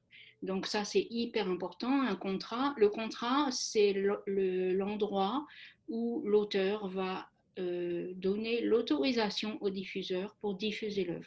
Donc le contrat est obligatoire, indispensable. Voilà, alors selon, si c'est un texte qu'on veut lire dans une soirée, donc par rapport aux auteurs, on veut lire un texte, donc là du coup on demande à l'éditeur, ou ça passe pas forcément directement par l'artiste, mais quand c'est un plasticien, si on veut montrer son travail, même si c'est sur Internet, il faut lui demander l'autorisation, on devient un diffuseur et il faut signer un contrat avec l'artiste et on négocie des droits d'auteur ou pas. Ça peut être gratuit, mais il faut le mettre sur un contrat. Sinon, c'est négocié, c'est des droits de présentation. Après, il peut y avoir des droits de reproduction si on reproduit sur de la communication le travail de l'artiste. Voilà. Je ne vais pas plus loin parce que c'est très compliqué, mais le contrat est obligatoire et respecter le code de la propriété intellectuelle, ça ne veut pas juste dire mettre le nom de l'artiste sur l'image avec un petit arrobase ou un petit machin copyright. C'est pas juste ça, c'est l'obligation, c'est de demander son autorisation à l'artiste pour la diffusion de son œuvre. C'est dans la loi. C'est les droits patrimoniaux. Non, c'est les autres. C'est les droits, enfin je sais plus, c'est les droits d'auteur. Oui, Voilà. non, mais c'est tout à fait, c'est ce que je dis. C'est pour ça que je dis bien qu'il y a eu des choses qui ont été faites pendant le premier confinement, pas vu, pas pris, et que ça relève, bah, c'est pas légal, hein, tout simplement. Donc il faut demander les droits. Ça ne veut pas dire, et là je te rejoins Brigitte, ça ne veut pas dire qu'il va y avoir systématiquement paiement. Tout dépend de Du comment contrat. voilà, du contrat. Donc, ça peut être une lettre, enfin, contrat. Alors, on n'est pas obligé d'avoir un contrat comme un contrat d'édition, mais en tout cas, ça va être une lettre d'engagement ou en tout cas un document qui va stipuler la durée, les comment, euh, les différents supports sur lesquels l'œuvre va être montrée ou en tout cas présentée, et il va y avoir toutes les mentions, enfin on va retrouver un certain nombre de mentions qu'on retrouve dans un contrat d'édition, mais ce sera moins long. Voilà. Mais c'est le respect du droit d'auteur et le respect du créateur, tout simplement. Alexandra, tu voulais intervenir? Oui, moi je voulais corroborer ce qui vient d'être dit, c'est-à-dire que pour tout projet, il doit y avoir contractualisation. Pour tout projet mené avec un partenaire, si vous êtes artiste, il faut contractualiser et négocier les différentes parties du contrat, de la négociation de la rémunération en droit d'auteur, etc. Et c'est vraiment important. Et du coup, pour les plasticiens, depuis l'année dernière, il y a une grille du ministère de la Culture qui vaut ce qu'elle vaut, mais elle existe pour toutes les rémunérations de droits de diffusion, qui indiquent des seuils qui sont des seuils bas, mais qui sont des seuils minimum de rémunération pour des expositions en droit d'auteur. Donc pour la négociation avec un diffuseur, avec un lieu d'exposition, vous pouvez vous référer à cette grille et on vous incite à contractualiser parce que c'est vos droits et il faut le faire. Il faut vraiment le faire. Et pour rejoindre et finir par rapport à ce que disait Madame Le Tourneur, c'est que, enfin, moi je pense que entre le champ du livre et de la lecture et le champ des arts plastiques, il y a quand même on a quand même un facteur commun qui est le régime social et fiscal de nos artistes. Quand je dis de nos artistes, du côté des auteurs ou du côté des plasticiens, c'est le même régime social et fiscal. Et donc, en effet, on est tout à fait, enfin, ce que vous avez dit se retrouve aussi dans notre secteur totalement. Et d'ailleurs, depuis quelques temps, nous avons maintenant un peu commencé à collaborer, en tout cas à échanger avec vous entre le réseau contemporain de Bretagne et Livre et Lecture, puisqu'en effet, c'est ce qui fait commun. C'est ce régime social et fiscal qui est particulier, qui ouvre des droits de manière particulière et qui ouvre des droits différents des artistes de l'intermittence. Et c'est ce qui fait aussi la singularité voilà, de ce régime social. Oui, oui, ben, moi je suis ravie et je suis ravie de faire votre connaissance par ce webinaire parce que ben, j'ai hâte qu'on puisse échanger et travailler ensemble en sachant que vous avez référencé un certain nombre d'artistes plasticiens. Nous, comme je l'ai dit, les artistes plasticiens, j'ai oublié de le préciser, qui ont des œuvres publiées, éditées ou en tout cas visibles des expositions, sont bien entendu les bienvenus pour être référencés dans l'annuaire de livres et lectures en Bretagne. Et comme je l'indiquais, cet annuaire, il n'est pas seulement destiné à des missions d'observation, il est plus créé pour que les équipements culturels, les salons, les festivals, les manifestations, bibliothèques et médiathèques puissent faire appel à vous, les artistes, et vous propose des actions de médiation et des actions d'animation. Donc c'est vraiment l'objet de cet annuaire, c'est aussi de permettre aux uns et aux autres de pouvoir intervenir dans le cadre de projets culturels. Et je rajoute simplement qu'on a une partie actualité sur notre site internet et on a une lettre d'information à destination des auteurs. Sur cette lettre elle est mensuelle et dès que nous voyons des appels à résidence, par exemple, nous les relayons dans cette lettre d'information pour vous permettre de pouvoir candidater quand bien sûr vous avez le profil. Alors c'est pas toujours en direction des artistes plasticiens, mais ça peut être en direction des poètes, des photographes, ça peut être en direction d'illustrateurs, de dessinateurs. Voilà. Donc c'est aussi cette lettre, elle est à votre destination avec des ressources juridiques, fiscales, comptables, des appels à projets, des appels à candidature et il y a un certain nombre de ressources, il ne faut pas hésiter à s'en emparer et bien évidemment, je demeure à votre disposition pour essayer autant que faire se peut de vous apporter des conseils ou en tout cas de vous aider dans le cadre de recherche de projets et d'actions. Merci. Merci à vous toutes. S'il y en a une de vous qui a sous le coude la grille des droits d'auteur à envoyer, oh, c'est bon, Alexandra s'en occupe, super. Moi, je vais revenir auprès de vous sur cette crise sanitaire, puisqu'on a vu donc, que ces deux confinements que nous avons vécus sont différents, en fait, puisqu'avec le premier, tout était complètement à l'arrêt, alors qu'avec ce deuxième, il est encore possible pour les artistes de produire, puisque les résidences de recherche et de création ont été maintenues. Il y a également la possibilité pour les artistes intervenants dans le cadre de projets d'éducation artistique et culturelle d'assurer la continuité de leur projet avec les élèves, à condition bien sûr que la direction de l'établissement soit d'accord avec ça et bien sûr il faudra aussi respecter les règles sanitaires. Du point de vue de la programmation, cette crise a eu pour conséquence de nombreuses annulations ou des reports, comme on l'a évoqué juste avant, que ce soit pour les expositions, les résidences ou la mise en place d'ateliers de pratique artistique.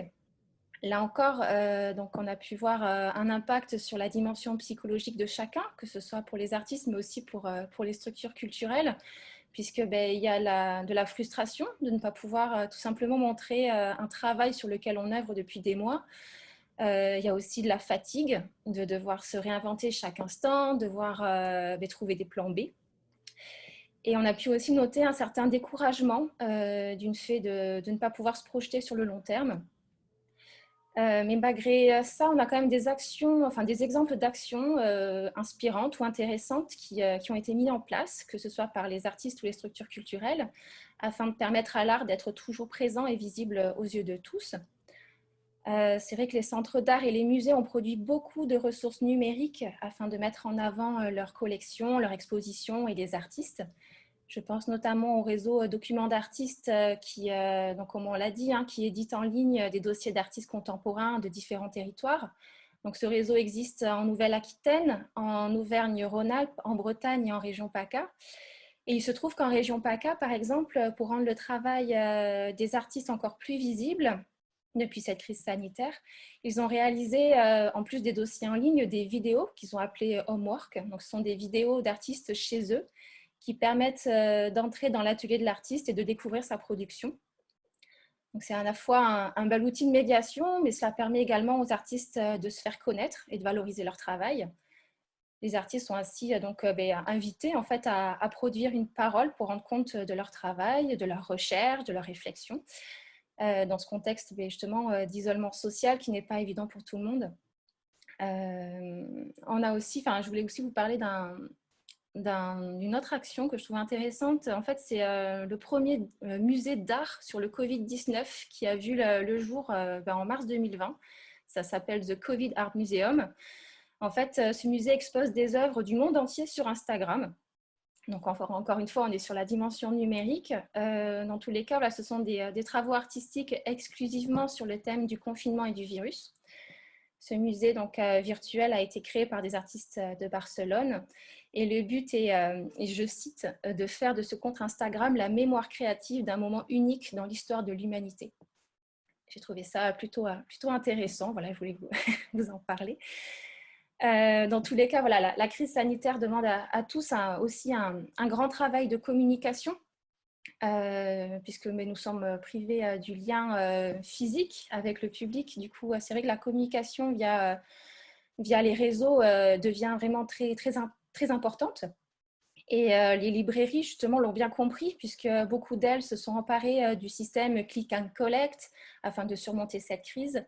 Et c'est leur capacité à faire une bonne communication qui leur permet de rester en lien avec leur clientèle et donc de faire des ventes aussi. Et ils ont aussi, beaucoup utilisent aussi les newsletters ou les posts réguliers sur Facebook afin de mettre en avant une sélection de livres, comme on peut le voir aussi avec la librairie Gouarlarn à Lannion qui a très bien exploité ça et qui permet donc de valoriser les éditions et de garder du lien avec la clientèle. On a aussi la petite librairie à Brest, par exemple, qui a été jusqu'à proposer une nouvelle vitrine, en fait, toutes les semaines pendant la première phase de ce deuxième confinement, ce qui permettait aux personnes qui se baladaient par là de découvrir les sélections de livres de manière régulière et qui, du coup, était aussi une manière de découvrir leurs sélections autres que par le numérique aussi. Alors, au moyen du bord, donc suite à l'annulation de notre salon multiple, donc le salon de la petite édition d'artistes, nous avons entrepris la mise en ligne du salon afin que les artistes ne soient pas totalement pénalisés suite à ces mesures. Alors, certes, nous perdons la dimension humaine, l'échange avec les publics, mais aussi entre les artistes. Ce sont souvent sur ce type de salon qu'ils se rencontrent, qu'ils tissent des liens importants, ce qui leur permet d'élargir leur réseau. Et l'annulation du salon les a privés de ça. Mais voilà, la mise en ligne de multiples leur permet tout de même de présenter leurs œuvres et d'effectuer éventuellement des ventes. On l'espère pour eux en tout cas.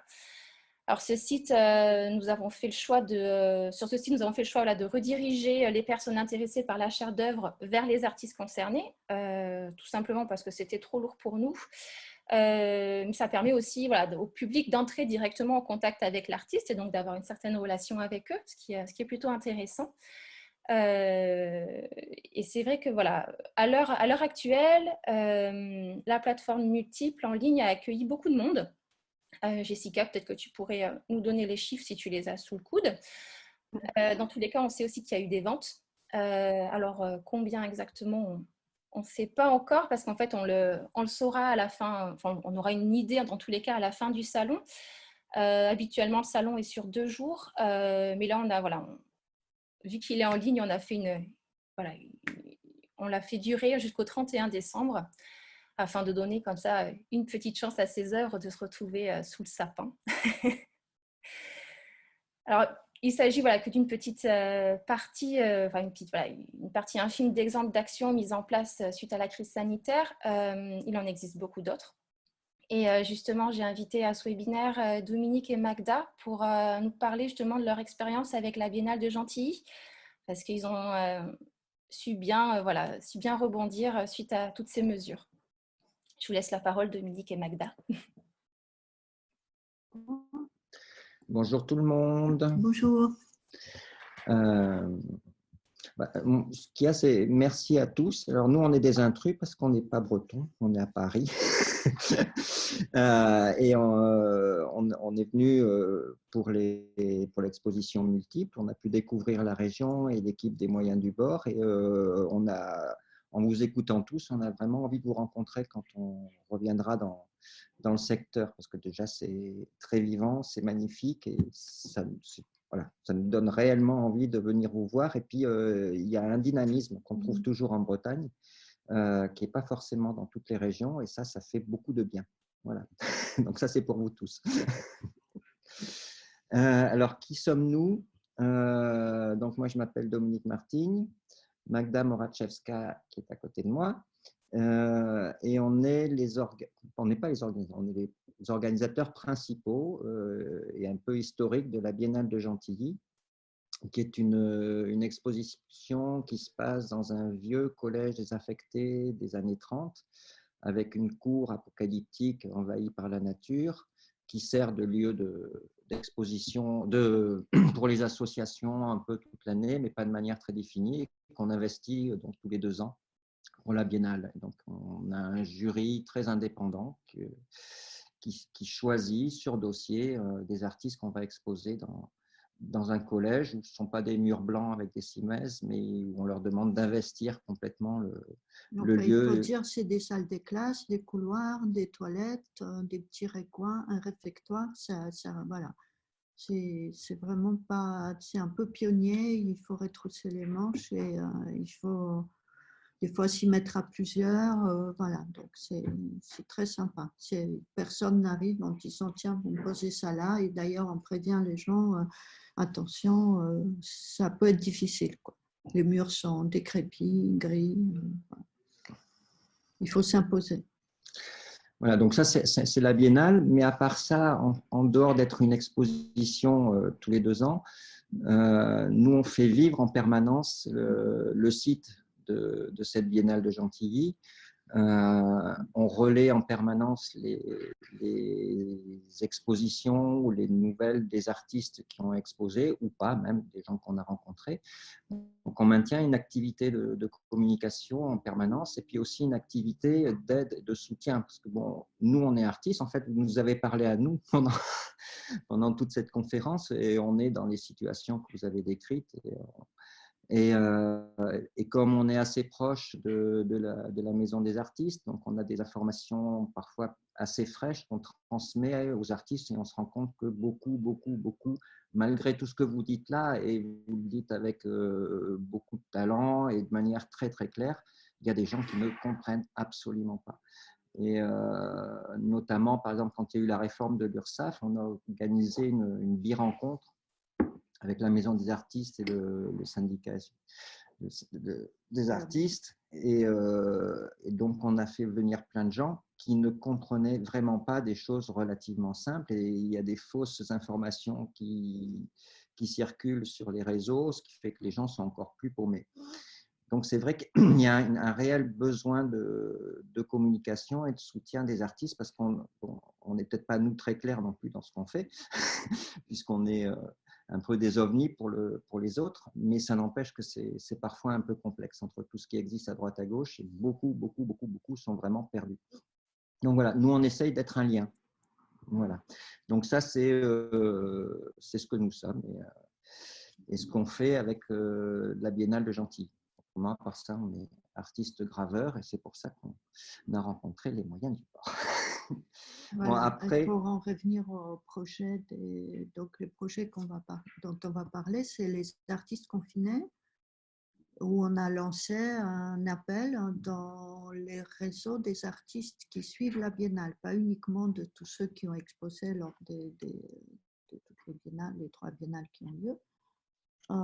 Mais du coup, on a lancé à 500 personnes et on a eu 170 réponses à peu près, donc qui étaient des artistes qui ont tous quasi joué les jeux de présenter leur travail pendant le confinement, c'est-à-dire vraiment ce qu'ils ont fait à ce moment-là. Donc, ils ont chacun, on peut peut-être montrer, ils ont chacun, tu as ouvert ? Oui. Ouais, bon, enfin, voilà. Donc là, ça se présente comme ça. Donc là, vous avez la partie, donc c'est moi qui ai organisé par épisode, en fait, suivant comment les gens arrivaient dans l'ordre. Donc vous avez la liste de toutes les personnes, donc vous voyez, il y a du monde quand même. Et il y a un peu tous les styles, il y a un peu de tout, pas mal de dessins, peintures, mais vraiment des installations, etc. Il y a des gens qui ont changé de technique parce qu'ils n'avaient pas accès à leurs ateliers, qui ont travaillé en plus petit, qui ont été inspirés par ou pas, ou qui ont travaillé dans leur coin. Et puis on leur a demandé au hasard, je ne sais pas si ça va s'ouvrir. C'est une capture d'écran, ça? Non. Non. Bon, voilà. Donc, nous avons ici une artiste de hier, voilà, une artiste de Paris. Et donc, les gens, ils nous racontent un peu leur démarche. Enfin, ils vous racontent aux spectateurs leur démarche. Et aussi, il y a 3 questions qui sont posées en ce temps de confinement. Qu'est-ce que vous avez envie de lire? Qu'est-ce que vous avez envie d'écouter? Et qu'est-ce que vous avez envie de faire? Juste comme ça pour, voilà, pour délier un peu les langues, pour rendre un peu la problématique un peu plus proche. Donc vraiment, vous voyez, ça c'est par exemple un artiste qui expose dans les foires d'art naïf, donc quelque chose qui existe par ailleurs. Voilà, donc il y a vraiment de tout. Là, c'est une page où c'est vraiment pas les gens qui sont des artistes de la Biennale. Et je ne sais plus où est-ce qu'il y a, par exemple, ici, nous avons des gens qui exposent à la Biennale. Voilà, donc pareil, donc il y a des pages, il y a 5-6 artistes maximum. Donc ici, j'ai regroupé les gens qui ont exposé à la Biennale, à la dernière, à l'avant-dernière, etc. Donc chacun, il y en a qui n'ont pas voulu répondre aux questions, voilà, il y en a qui n'ont même pas envoyé de texte, voilà. Mais c'est pour dire, voilà, il y en a, elle, par exemple, elle raconte comment elle investit du coup un nouveau lieu parce que c'était l'occasion. Donc, en fait, c'est un peu un lien qu'on a voulu créer d'abord entre les artistes, parce qu'après, évidemment, ils ont tous regardé ce qu'ont fait les autres, donc ça fait un peu une petite conférence déjà. Et puis, la façon de donner de la visibilité, parce qu'on a un site qui a vraiment une super visibilité. Donc, ça permet, et puis les gens ont communiqué sur Insta, sur Facebook, partout, sur ces publications-là, ce qui fait que, voilà, donc ça a fait effet boule de neige. Donc, ce type d'initiative, c'est vraiment très utile dans la mesure où, en fait, plus on est nombreux, bizarrement, enfin, peut-être contrairement à une expo où il y a trop de monde, où on se bouscule sur les murs et on ne voit rien. Là, plus on est nombreux, plus ça amène de la visibilité parce que chacun amène son cercle de connaissances qui, il faut espérer, ne regarde pas que les œuvres de son copain, mais jette un peu un coup d'œil partout. Bon, j'espère, j'imagine. Voilà. Donc, Dominique peut vous dire d'ailleurs, parce qu'il a relevé la visibilité de l'opération. Oui, alors ce qu'il faut voir quand même au départ, attendez, on va quitter le partage. Cette initiative est partie d'une erreur. Ah, mais je ne voulais pas le dire. Je suis désolé, non, mais je trouve que c'est bien. C'est-à-dire qu'au début, on voulait faire ça pour les artistes de la Biennale. On s'est dit, c'est sympa, on connaît tout le monde. Et en fait, sur l'envoi du mailing, Ouais, on l'a envoyé sur la liste complète des artistes inscrits au newsletter de la Biennale. Ce qui fait que de 120, on est passé à plus de 600 envois. Et quand on a fait ça, on s'est dit, mais en fait, c'est super, en temps de confinement, on est là dans le soutien. Et donc, on a vu arriver des artistes qu'on ne connaissait pas. Et surtout, on n'a fait aucune sélection dans ce qui était présenté. Donc, il y a des choses que nous, on aimait, d'autres qu'on aimait moins. Mais en fait, il n'y avait pas de raison, puisque tout le monde se présentait, de ne pas les présenter. Et d'une autre chose, l'idée est partie aussi, pas forcément pour regarder des pages d'artistes sur un site internet, puisqu'il y a quand même beaucoup d'initiatives un peu de ce genre-là. À regarder, c'est sympa, on fait du très bon travail, mais c'est pas forcément ce que les gens ont envie de faire. Par contre, comme on a un site qui est très très bien référencé, ça permettait de faire ce qu'on appelle du backlinking, c'est-à-dire que pour les sites des artistes, les liens venant de cette page-là renforcent les petits points de référencement que les moteurs de recherche à un site. Donc, l'action principale, c'était ça, c'est-à-dire renforcer la visibilité des artistes qui nous présentaient des projets. Voilà. Et en fait, quelque part, ça a aussi créé un autre réseau de gens qui se sont rencontrés par l'intermédiaire de toutes ces publications. Et là, tu n'es pas en ligne.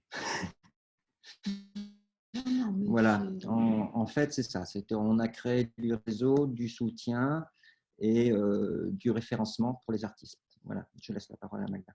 Oui, je voulais aussi vous partager. Donc après, je me suis rendu compte qu'il y avait des gens qui avaient l'air plus ou moins intéressés par partager vraiment une expérience. Donc j'ai appelé ça expérience du confinement vue par quelques artistes, expérience particulière. Et donc là, il y a peu d'artistes qui ont vraiment fait un texte beaucoup plus poussé, avec il y a un envoi vers le PDF du texte, et donc qui ont vraiment travaillé lors du confinement sur, par exemple, Carole Chappé, qui est une artiste de la Biennale 2017, qui a travaillé sur des espaces réduits, c'est des tout petits trucs. Voilà, et puis quelqu'un qui a redessiné sur des gravures qui existaient déjà et qui a toute une réflexion sur l'enfermement. Et puis voilà, donc il y a tout un travail. Ça, c'est la camisole de force, en fait, qui représente aussi quelqu'un qui est enfermé, qui est bridé. Donc quelqu'un qu'on ne connaissait pas, qui est arrivé, je ne sais pas par où, comment il devait suivre aussi. Parce qu'après, on a demandé aussi comment on a partagé. Après, on a eu aussi des retours par Facebook, les gens qui sont arrivés encore plus tard. Donc, il y a un moment, on a fermé quand même, parce que ça faisait beaucoup, voilà. Et qu'on n'avait plus, on ne faisait plus que ça. Mais voilà, donc il y a des gens qu'on connaît, pas d'autres. Voilà. Donc, c'est voilà, donc Michel Macherpa, une artiste de Saint-Raphaël qui a travaillé sur, voilà, à partir des anciennes gravures, pareil, sans accès à son atelier, qu'elle a transformé en petits objets. Donc, voilà, c'est une expérience qui est faite sur le moment, qu'on ne peut pas refaire parce que voilà, ça ne correspond plus à rien, maintenant c'est différent. Mais voilà, la visibilité était quand même notoire. Voilà, oui, c'était l'expérience qu'on a faite. Maintenant, je pense qu'avec le déconfinement, on va commencer à rencontrer ces gens-là, puisque nous, on bouge beaucoup, on va beaucoup sur les vernissages et la rencontre des gens. Et les retombées exactes d'une action de ce genre-là ne va pas être immédiate, on va les découvrir, je pense, dans l'année à venir, et peut-être aussi quand il y aura l'appel à projet pour la prochaine biennale. Mais bon, nous, on fait cette opération biennale qui n'existe que par ce collège, son lieu, mais c'est la rencontre avec les gens qui nous intéressent, c'est le lien. Voilà, c'est pour ça que là, on fait un lien avec la Bretagne, c'est très, très, très loin de chez nous, mais c'est formidable. Moi, j'avais une question à poser, c'était savoir sur votre région, est-ce que les municipalités ont fait des actions envers les loyers des artistes en Bretagne? Ça a été fait en Île-de-France, pas partout. Avec les bailleurs sociaux, les ateliers ou les loyers d'artistes qui dépendent de bailleurs sociaux. Est-ce que dans votre région, il y a eu des actions de ce genre-là? C'est une question qu'on aimerait vous poser à tous et à qui peut répondre, je ne sais pas. Voilà. Alors, à ma connaissance, oui, il y a certaines mairies oui, qui ont fait ça. Après, je sais peut-être, Alexandra, tu as plus de données? Oui, en effet, il y a un certain nombre de collectivités qui ont permis d'aider certains artistes à cet endroit-là, mais notamment la ville de Rennes, qui a exonéré le paiement des loyers des ateliers logements et plus largement même de tous les locaux associatifs pendant 3 mois, et je crois que ça va être renouvelé encore. Sachant qu'à Rennes, il y a, je crois qu'il y a 53 ateliers et ateliers logements. Donc ça représente quand même pas mal d'artistes. Et donc, c'est une des initiatives bretonnes. Alors après, je ne sais pas à Brest ou sur d'autres grandes villes, mais en tout cas, à Rennes, ça, c'était en effet notable. Après, si je peux me permettre de réagir à votre intervention et à votre présentation, moi, je trouve qu'au-delà de la visibilité des artistes, ça permet de voir aussi comment le travail de création a été complètement influé par cette période et par ce confinement. C'est-à-dire là, du coup, sur votre site, on voit que des artistes ont réemployé des supports ou ont, du coup, travaillé sur des espaces réduits parce qu'en effet, ils ne pouvaient pas aller à leur atelier ou ne pouvaient pas avoir à disposition du matériel. Et donc, ce qui est intéressant, c'est de voir aussi comment cette période est venue vraiment impacter ou en tout cas bouleverser les pratiques artistiques et qu'est-ce que ça va aussi plus généralement et dans le temps générer comme nouvelle démarche artistique, puisque forcément les artistes étant souvent témoins de leur temps, voilà, qu'est-ce que ça va produire en termes artistiques. Moi, je suis assez curieuse de voir ce qui va ressortir aussi. Oui, mais ça, on va le voir avec le temps. Et d'un autre côté, on a bien vu aussi parmi les amis artistes qu'on connaît ou ceux qu'on a eu en relation comme ça, il y a des gens qui sont dans la création quoi qu'il se passe, qui font leur métier. Et il ne faut pas oublier que, bon, après, avant tout, c'est un métier. Et avec les parties alimentaires et les parties de pure création. Et on voit ceux qui ont continué à bouger et ceux qui se sont un peu arrêtés. On voit aussi dans notre atelier les gens qui sont très investis et les gens qui ne le sont pas. Donc, en fait, peut-être que sur cette période très difficile et très délicate, ça va peut-être créer une différence plus importante entre ceux qui ont vraiment accroché à leur métier parce que ils ont ça, voilà, on ne peut pas faire autrement qu'eux, et puis ceux peut-être qui vont un petit peu lâcher la bride. Ça, je pense que c'est des choses qu'on va voir d'ici quelques mois. Mais j'espère que non, enfin, je veux dire, j'espère que ça ne fait pas un clivage entre les gens qui savent innover, en fait, parce que en gros, c'est ça, c'est qu'est-ce qu'on peut faire quand on a, là, on avait une artiste, par exemple, qui avait une motte de terre et qui a un pain de terre et qui avait partagé en temps de jours pour faire des petites sculptures et puis qui du coup où est-ce qu'elle est et ben du coup elle en avait pas assez après parce qu'elle avait pas très bien vu, elle avait pas très bien prévu combien ça pouvait faire de jours de confinement, etc. Puisque, voilà. Et donc, du coup, à la fin, elle faisait des trucs de plus en plus petits. Attendez, je vais partager parce que c'est dans l'idée d'adaptation de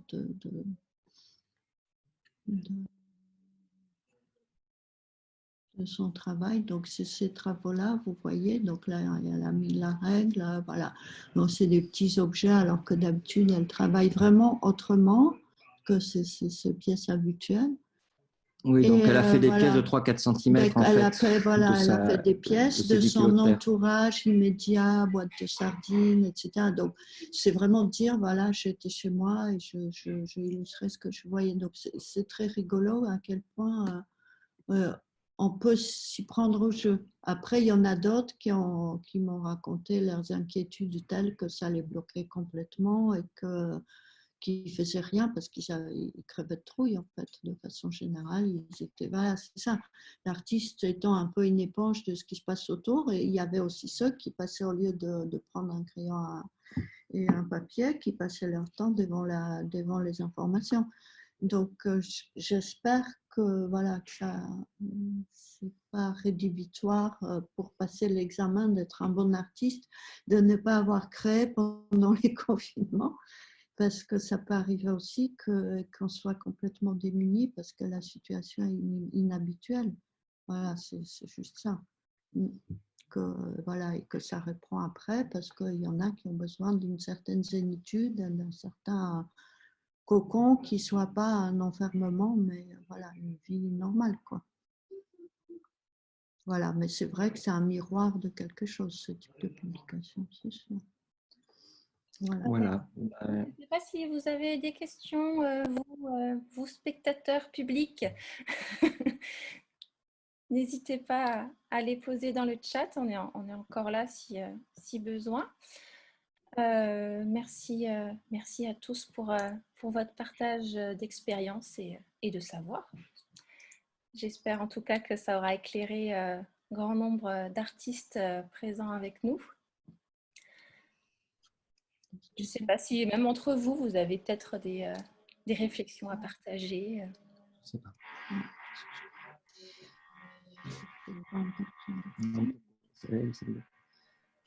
Les programmes, en tout cas, moi, oh, pardon. Non, mais moi, j'avais juste une question.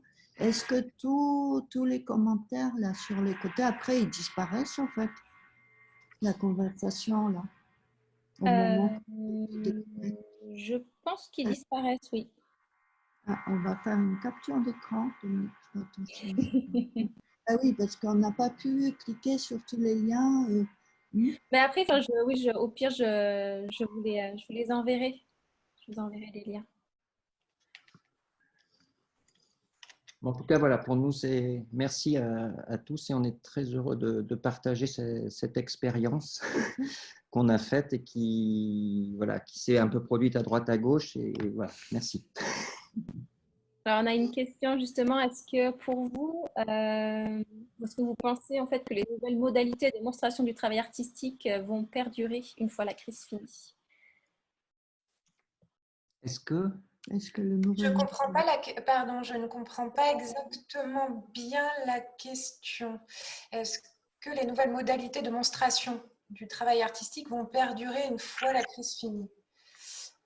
Est-ce que des initiatives comme des nouvelles initiatives qui ont pu être développées pendant la crise et les confinements vont continuer? C'est ça la question? C'est ce que je comprends, oui aussi. Oui, la monstration à distance. Bah oui, tout ce qui se passe à distance sur Internet. Moi, je pense, alors je ne vais pas répondre à la place des professionnels en question. Je pense qu'il y a forcément des choses qui vont perdurer, mais la relation à l'œuvre, enfin la relation physique à l'œuvre, elle est quand même, il me semble, essentielle. Et le digital ou le numérique, je pense, ne peut absolument pas suppléer ou compenser ça. Donc évidemment, j'imagine, hein, on verra, que la question des projets de diffusion à distance peuvent se déployer dans certains cadres et parce que des artistes ou des commissaires d'exposition vont peut-être se saisir de ça et détourner ça. Mais à la fois, je pense que quand même la relation à l'œuvre est fondamentale et essentielle. D'ailleurs, on le voit là, on sent, enfin moi, là, je parle à titre personnel. Aujourd'hui, je me sens totalement asséchée de ne pas de ne pas pouvoir voir d'œuvres, hein, quelles qu'elles soient d'ailleurs. C'est-à-dire que voir des œuvres sur Internet, de circuler d'expo en expo sur Internet, ça n'a absolument, pour moi, ça ne produit absolument pas la même chose. Et aujourd'hui, moi, j'attends qu'une chose, c'est que les lieux culturels réouvrent pour voir des œuvres véritablement, et on espère que ce soir notre Premier ministre annoncera que le 15 que les lieux pourront réouvrir. C'est vrai que oui, la relation physique à l'œuvre est vraiment super importante justement dans l'appréciation de l'œuvre et c'est vrai que je pense que au terme de programmation justement d'exposition, il va falloir dorénavant toujours avoir un plan B au coin de la tête, justement, pour montrer ses œuvres au cas où voilà, un nouveau confinement reviendrait en place, enfin serait de nouveau en place. Moi, je me pose du coup en ce moment la question justement de est-ce que l'artiste ne doit pas reprendre une place au sein de la place publique, donc montrer ses œuvres en extérieur. Parce que c'est vrai qu'on a droit à au minimum 1 heure pour aller se balader. Voilà, est-ce que ce ne serait pas aussi une manière de continuer à avoir un rapport physique aux œuvres, ce qui manque cruellement en ce moment? Alors moi, ce que je voudrais, pour réagir à ça, j'ai été très surpris de rencontrer dans la rue de notre petite commune des personnes, donc des personnes lambda, du public, qui me disaient « Ah, merci d'exister, vous les artistes, c'est formidable, parce que pendant le confinement, en fait, pendant le confinement, énormément de gens qui sont les gens qui viennent dans les expositions, qui sont intéressés par ça, se sont nourris de choses qu'ils ont vues sur Internet, drôles souvent, parce que c'est ça qui leur plaisait au départ. Mais il y a 3 personnes qui m'ont dit merci, c'est super ce que vous avez fait pendant tout le confinement, alors que nous, on ne savait pas qu'on faisait quelque chose pour eux. Mais je pense que pour beaucoup de gens, le fait qu'on existe et que quelque part on continuait à bouger, ça a fait écho dans leur tête. Voilà. Ça, c'est juste une petite expérience, mais c'est quand même 3 personnes qui m'ont dit ça spontanément, sans que je leur explique quoi que ce soit de ce qu'on a fait. Donc, le public, il n'y a pas que nous, il y a aussi ce public-là pour lequel il faut prendre compte. Oui, voilà. Et moi, je voudrais ajouter que la présence en vrai devant une œuvre, elle manque et qu'elle est vachement importante, mais la présence partagée aussi. C'est-à-dire qu'une expo, c'est pas un public, c'est pas des individus qui viennent voir une œuvre, c'est des gens qui se croisent.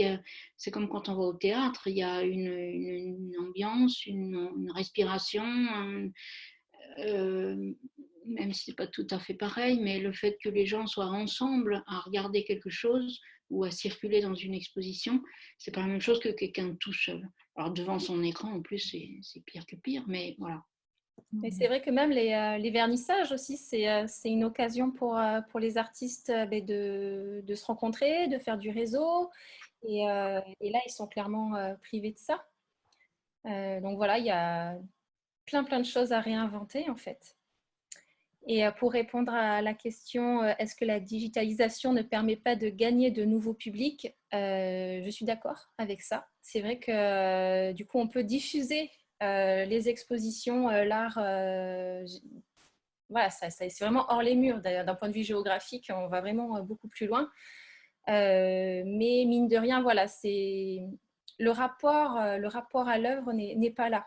Le rapport physique, les points de vue des sensations, voilà, se retrouver devant devant une image de la Joconde ou la voir en vrai, voilà, on l'appréhende pas du tout de la même manière. Enfin, je prends cet exemple-là, je peux en prendre un autre, mais voilà, c'est mon point de vue. Je sais pas ce que vous en pensez, mais Et puis moi, je pense qu'une œuvre, elle est pensée, en tout cas, elle est montrée en fonction d'un espace. Il y a quand même cette question de mise en espace, de dialogue avec d'autres œuvres, voilà, du coup, ça n'existe plus. du Donc dialogue du avec coup, le c'est quand public. même, voilà. Comment? Et du dialogue avec le public aussi.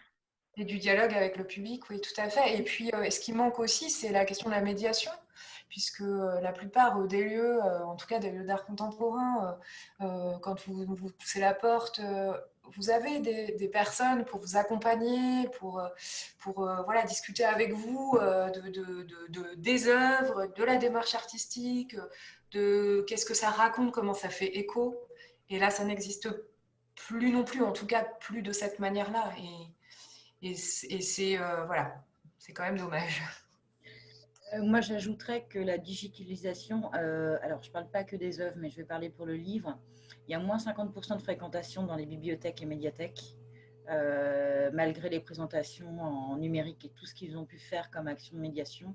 Et il y a surtout les librairies, si vous suivez un petit peu les témoignages de libraires, le click et collect ou le click and collect, comme vous voulez, à l'anglaise ou à la française. Beaucoup de libraires ne s'y sont pas retrouvés du tout. Mais par contre, ils ont eu une augmentation de leur fréquentation avec la réouverture des librairies et notamment après le premier confinement, en disant que les personnes, les lecteurs avaient besoin de toucher les livres, avaient besoin d'être en contact avec les œuvres. Et c'est un vrai constat de la part de tous les libraires. Alors certains libraires ont joué le jeu, ont fait des actions, ont témoigné en disant on a essayé de faire vivre le livre, mais en fait les lecteurs leur ont dit merci pour vos présentations et tout le travail que vous avez fait pour nous donner l'envie d'eux, mais nous on a besoin de toucher, on a besoin de sentir le papier et on a besoin d'être au contact du livre. Et c'est la même chose en bibliothèque et médiathèque, malheureusement. Donc oui, ça peut faire gagner de nouveaux publics, mais ça peut aussi faire perdre énormément de lecteurs. Et là, les bibliothèques et médiathèques s'interrogent parce que pour regagner les lecteurs, il faudra savoir se réinventer. Donc c'est grâce à vous, les artistes, auteurs et tous ceux qui proposaient des actions autres, qu'on va avoir à nouveau les bibliothèques et médiathèques accueillir du public, en sachant qu'elles sont devenues pour beaucoup des tiers-lieux et pas seulement des lieux où on emprunte des livres, mais des lieux de vie et de sociabilité et de convivialité. Or, ce qui nous manque aujourd'hui à tous, c'est la sociabilité et la convivialité et le fait de pouvoir se voir. Je ne dirais pas se toucher parce qu'on n'a pas le droit, mais en tout cas d'être voilà, en contact réel. Merci beaucoup pour ce bel échange. On va arriver à la fin donc, de ce webinaire. Donc merci à vous tous, Dominique, Magda, Brigitte, Alexandra, Marie-Joëlle, d'avoir participé à ce webinaire et de nous avoir partagé avec nous tout votre savoir, vos expériences. Et puis merci à vous tous qui avez suivi ce webinaire. Dans tous les cas, vous n'hésitez pas à revenir vers nous si jamais vous avez des questions justement sur les aides, sur n'importe quoi d'ailleurs. Là où vous avez besoin d'avoir des conseils, n'hésitez pas à revenir vers nous. On vous redirigera vers les personnes compétentes justement pour répondre à vos besoins. Donc, je vous mettrai mon adresse mail en bas du chat et puis je vous dis à bientôt. Merci beaucoup. Au revoir. Au revoir. Merci à tous. Au revoir.